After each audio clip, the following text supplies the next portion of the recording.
Bonjour à tous et à toutes. Aujourd'hui, un oral qui est tombé à l'école polytechnique et aux écoles normales supérieures.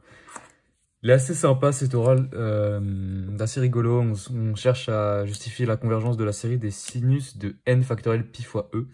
Bon, c'est assez curieux. Il y a quoi? Il y a du n factoriel, il y a du pi, il y a du e, il y a du sinus, il y a une série, il y a un peu de tout. C'est assez curieux. A priori, on se dirait que ça convergerait pas, mais en fait, on va voir que si, c'est vraiment curieux. Euh, Comment faire face à ce genre d'exercice? Premier truc à faire, franchement, c'est de s'intéresser à n factoriel fois e de manière assez intuitive, hein. On sait en fait que e, vous connaissez son développement en série entière, c'est ce truc-là.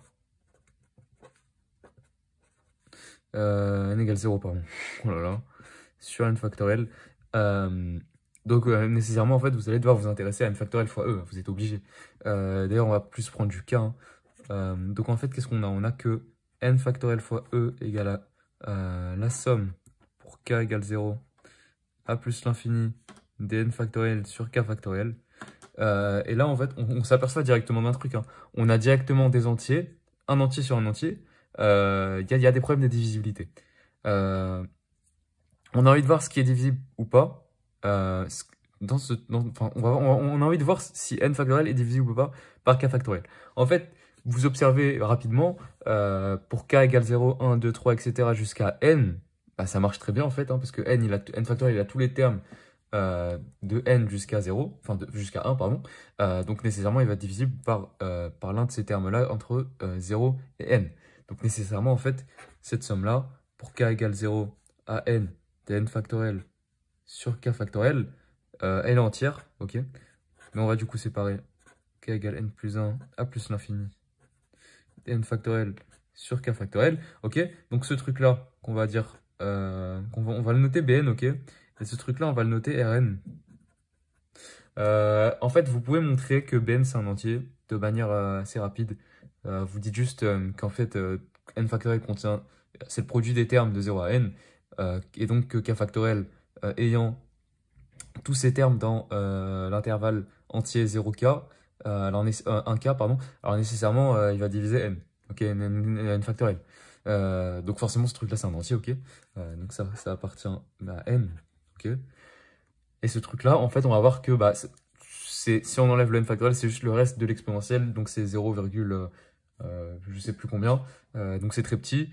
Et en fait, on va se douter que n factoriel fois ce truc-là, ça va rester très petit. Et en fait, on peut montrer que ce truc-là tend vers 0. Et en fait, on va montrer un truc qui est même beaucoup plus fort. Mais d'abord, on va remplacer ce qu'on vient de trouver dans la formule du sinus de n factoriel pi e. Donc en fait, on a quoi? Parce qu'on a, en fait, on s'est ramené un entier. Pourquoi on a voulu se ramener un entier? Parce qu'on sait que le sinus de pi fois un entier plus quelque chose, c'est égal à sinus de ce quelque chose. En fait, regardez. On a sinus de... on va prendre pi en facteur, ok? N factoriel pi e, c'est bn plus rn. Donc ça, c'est égal à sinus de pi bn plus pi rn. Ok? Donc en fait, ça, c'est égal à quoi? Vous prenez la formule d'addition du sinus. À cause du cosinus, en fait, on va avoir un moins 1 puissance bn ici. Fois le sinus ici de pi fois rn. Bah, ça, c'est super. C'est même magique, hein, c'est même magnifique. Pourquoi? Parce que ce truc-là, on peut un peu mieux le gérer, surtout ça tend vers 0, donc on va peut-être pouvoir utiliser des équivalents, mais encore mieux, on va peut-être pouvoir utiliser des développements limités, ok? Et ce truc-là, en fait, on va pouvoir déterminer son signe, ok? Donc je vais réexpliquer, enfin, je vais renoter la définition de Bn. Bn, c'est égal à cette somme-là.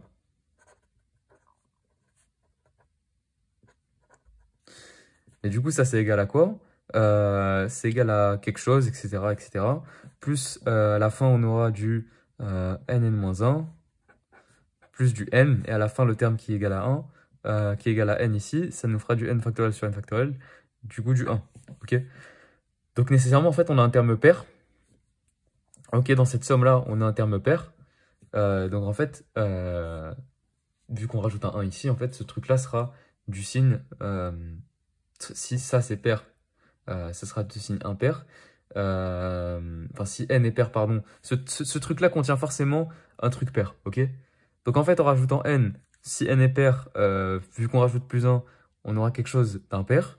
Et si n est impair, on aura quelque chose de pair. Donc en fait, Bn, c'est quoi?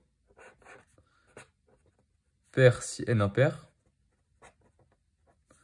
Impair si n pair. Donc en fait, c'est du signe de n plus 1.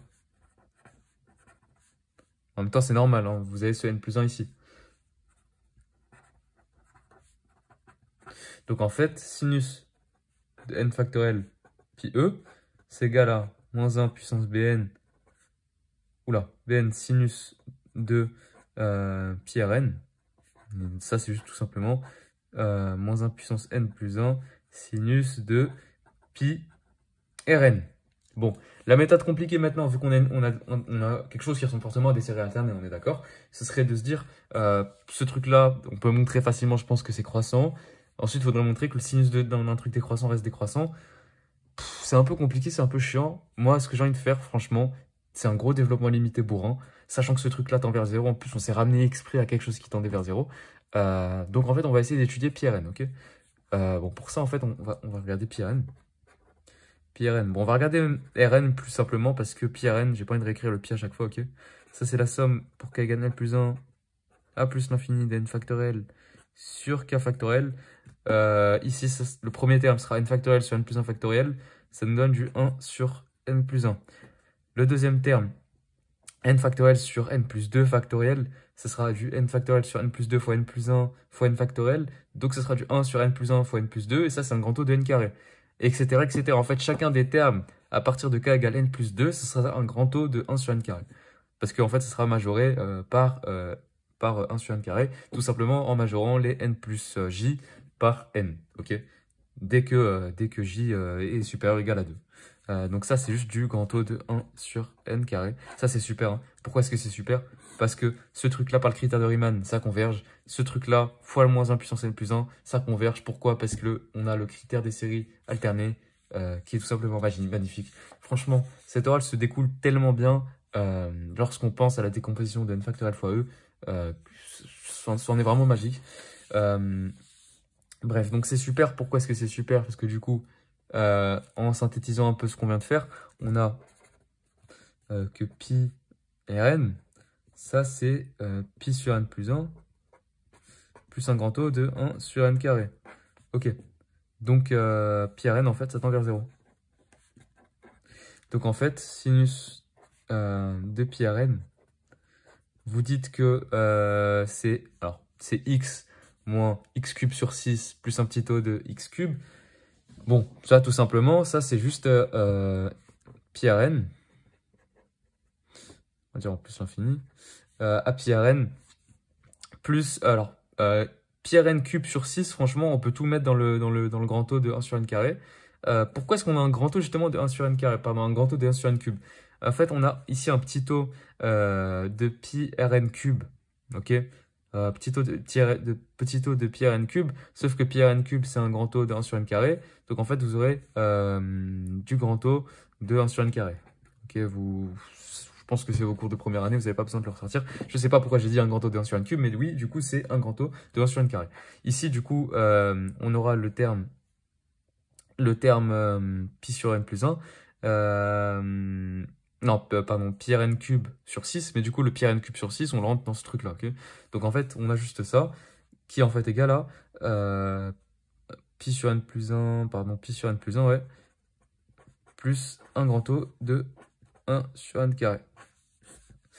Donc, en fait, on a sinus de n factoriel pi e, qui est égal à moins 1 puissance n plus 1 sinus de pi Rn. Et du coup, ça, c'est égal à pi fois moins 1 puissance n plus 1 sur n plus 1 plus un grand taux de 1 sur n carré. C'est magnifique. Ok. Par critère de Riemann, on a quoi? On a que cette série-là converge. Par le critère des séries alternées, on a quoi? Cette série-là converge. J'ai fait un changement d'indice. Donc en fait, cette série-là convergent. Voilà, magnifique. Donc, c'est vraiment, ça se découle simplement. Dès qu'on a la décomposition n factorielle E, ça se découle vraiment rapidement et assez intuitivement pour un élève qui passe les oraux XENS. Donc, c'est assez sympa. Franchement, n'hésitez pas si vous avez d'autres exercices de ce style sur une convergence de série. J'aime beaucoup ce genre d'exercice. Si vous remarquez des erreurs, si vous avez des problèmes avec ce que j'ai dit, etc., puisque je parle vraiment assez vite, des fois j'ai l'impression, ou que je bégaye un peu, n'hésitez pas à me le dire, n'hésitez pas à me faire parvenir vos retours.